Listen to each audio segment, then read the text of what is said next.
여러분의 구독과 좋아요, 댓글을 통해서 여러분과 더욱더 많은 이야기를 나누면 좋겠습니다.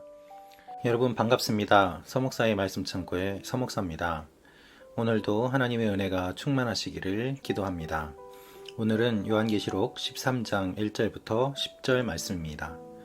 오늘 말씀은 짐승이 바다에서 나오는 이야기입니다. 바다에서 한 짐승이 나오는데 이 짐승은 예수님의 흉내를 냅니다. 어느 정도의 권세도 가지고 있습니다. 이 짐승은 적그리스도를 대표합니다. 하나님을 믿는 사람들을 죽이고 하나님을 모독하는 일을 하고 있습니다. 짐승이 통치하는 한정된 시간 동안에 성도들은 인내해야 합니다. 오늘 1절 말씀을 보면 그때 나는 바다에서 짐승이 올라오는 것을 보았습니다 라고 기록되어 있습니다. 짐승이 나옵니다. 짐승의 출생지는 어디일까요? 바다에서 나왔다고 기록되어 있습니다. 성경에서 바다는 어둠, 혼돈, 그리고 악한 세력이 모여 있는 곳입니다. 즉, 이 짐승의 근원은 악이라는 것이죠. 이 짐승은 뿔이 있고 면류관을 썼습니다. 뿔은 권세를 의미합니다. 거기에 면류관을 썼습니다. 이 면류관은 영화로움을 의미합니다. 물론 진짜 영화로움이 아닙니다. 자신의 권세를 나타내는 화려한 모습을 의미하고 있습니다. 그 권세와 영광으로 무엇을 할까요? 하나님을 모독하는 이름이 그의 머리에 있었다라고 기록되어 있습니다. 즉, 자신의 영광과 자신의 권세를 가지고 하나님을 모독합니다. 적대적인 태도를 노골적으로 보이고 있습니다. 요한계시록 12장 마지막에 여인이 낳은 자녀와 용이 대적하며 싸우는 장면이 기록된 이후 바다에서 짐승이 올라오는 장면이 나옵니다. 하나님에 대한 적대심이 본격적으로 드러나고 있는 것입니다. 2절을 보면 내가 본 짐승은 표범처럼 생겼고 그의 발은 곰의 발 같고 그의 입은 사자의 입 같았습니다 라고 기록되어 있습니다. 요한이 본 이 짐승의 모습은 다니엘서 7장 2절에서 7절에 기록된 네 짐승과 유사합니다. 다니엘서에 기록된 네 짐승은 네 제국을 상징했습니다. 그러나 계시록에서는 이 특징들이 한 짐승에 모두 다 담겨 있습니다. 각각의 짐승들이 등장하던 다니엘서와는 달리 총체적으로 종합적으로 하나님께 대항하는 세력들이 일어날 것을 의미하고 있습니다. 이 짐승이 용에게 권세를 받습니다. 이 짐승도 자기는 권세가 없었습니다. 용에게서 권세를 받아서 이 모든 일들을 하고 있는 것입니다. 하나님의 백성들과 하나님의 교회를 핍박하는 세상의 통치 세력들이 있었습니다. 그리고 지금도 세계 곳곳에서 그와 같은 정치적인 세력들, 그와 같은 여러 나라들이 있습니다. 이들이 자기들의 권세를 가진 것이 이 세상의 권세, 그리고 자신의 능력에서 얻게 된 것이 아니라 용에게서 받았다고 기록되어 있습니다. 3절 말씀을 보면 짐승의 머리들 가운데 하나가 치명상을 입어 죽게 된 것 같았다고 기록되어 있습니다. 7머리를 갖고 있었는데 그 중에 한 머리가 치명상을 입어서 죽게 된 것 같았다는 것입니다.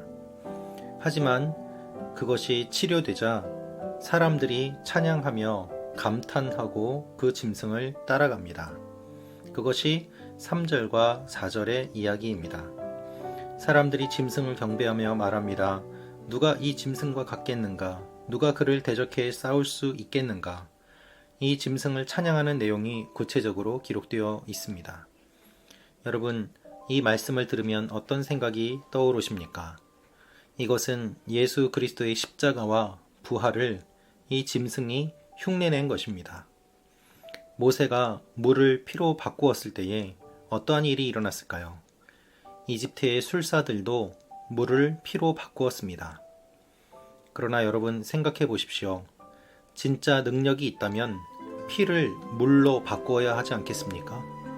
하지만 이집트의 술사들은 그렇게 하지 못했습니다.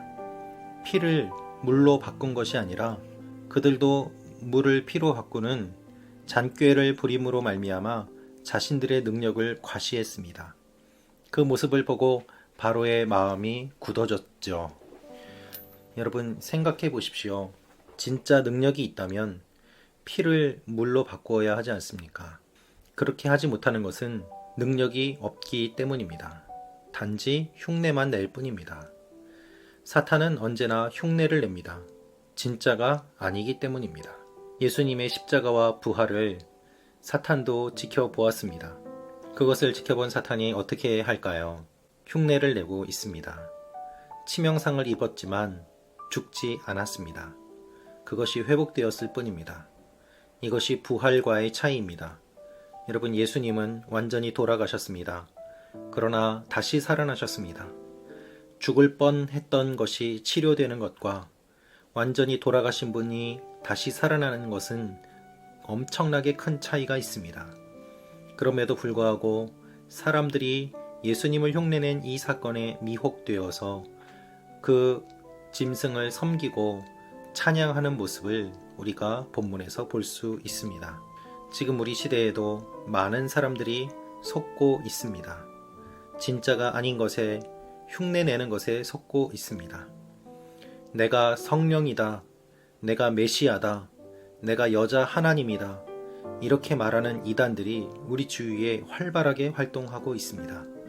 많은 사람들이 이런 말에 미혹됩니다.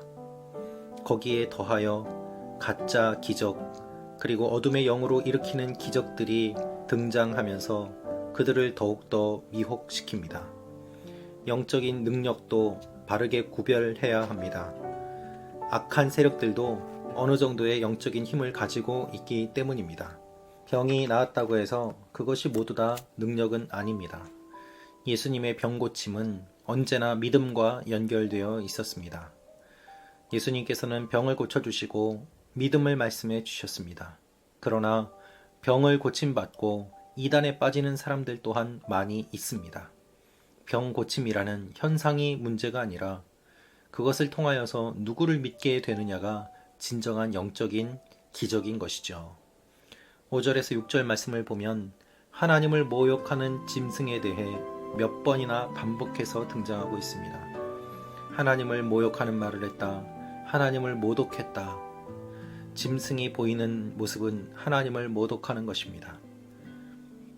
7절을 보면 또 그 짐승은 성도들을 대적해 이기며 모든 족속과 백성과 언어와 나라를 다스릴 권세를 받았습니다. 라고 기록되어 있습니다.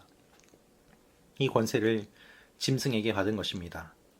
교회가 하나님께 권세를 받은 것처럼 짐승은 용에게서 권세를 받았습니다.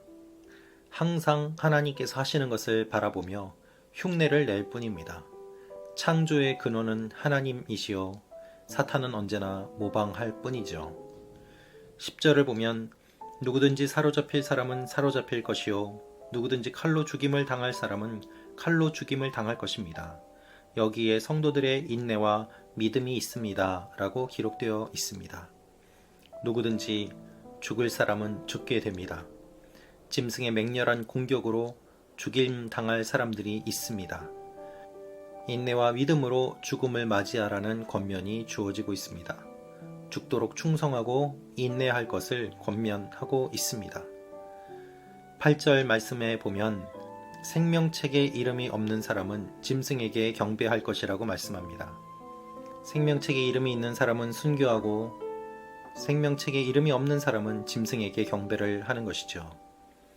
하나님의 행세를 하는 존재들이 우리 주위에 너무나도 많이 있습니다. 여러분, 그러한 것들에게 무릎을 꿇지 마십시오. 진정한 하나님께 무릎 꿇기를 원하는 요한과 하나님의 마음이 본문에 반영되어 있습니다. 사탄은 언제나 이 세상의 권세를 사용하여 교회를 핍박했고 많은 비난으로 우리를 위축시키고 무서운 모습으로 우리를 두렵게 하고 우리를 죽일 것이라며 우리를 위협하고 또한 우리를 죽여서 우리의 소망을 잃어버리게 만듭니다. 이것이 사탄의 전략입니다. 우리는 어떠한 공격을 받고 있습니까? 혹시 여러분 중에 이 전략으로 고통받는 분이 계십니까? 짐승의 힘에 눌리지 마십시오. 짐승은 권세를 가지고 있습니다. 그 권세는 용에게서 나온 것입니다. 그러나 우리도 권세를 가지고 있습니다. 우리의 권세는 하나님에게서 나온 것입니다. 요한계시록을 통해서 주시는 하나님의 말씀은 분명합니다. 용을 섬길 것인가, 하나님을 섬길 것인가. 그 세력의 차이가 극명함을 주님께서 알려주시면서 마지막 때까지 끝까지 포기하지 않고 주님을 따르며 믿음의 길을 걸어가도록 우리를 위로하고 권면하고 계시는 것입니다. 앞으로 이 짐승은 더욱더 활발하게 활동할 것입니다. 여러분, 우리가 예수 믿는 일은 앞으로 점점 더 힘들어질 것입니다. 그러나 그것은 우리가 겪어야만 하는 일입니다. 죽어야 될 사람은 죽으면 됩니다. 그리고 사로잡힐 사람은 사로잡히면 됩니다. 그것을 두려워서 피하려고 하지 마시고 인내와 믿음으로 묵묵히 그 길을 감당할 때 우리에게 생명의 면류관이 주어지는 것입니다. 오늘 하루도 이 사실을 기억하며 타협하지 아니하고 믿음의 길을 걸어가시는 여러분과 제가 되기를 주님의 이름으로 축원합니다. 기도하겠습니다. 아버지 하나님, 한 사람 한 사람을 주님께서 기억하여 주시고 우리가 짐승에게 무릎 꿇지 아니하고 하나님만을 따라가게 하여 주옵소서. 예수님의 이름으로 기도합니다. 아멘.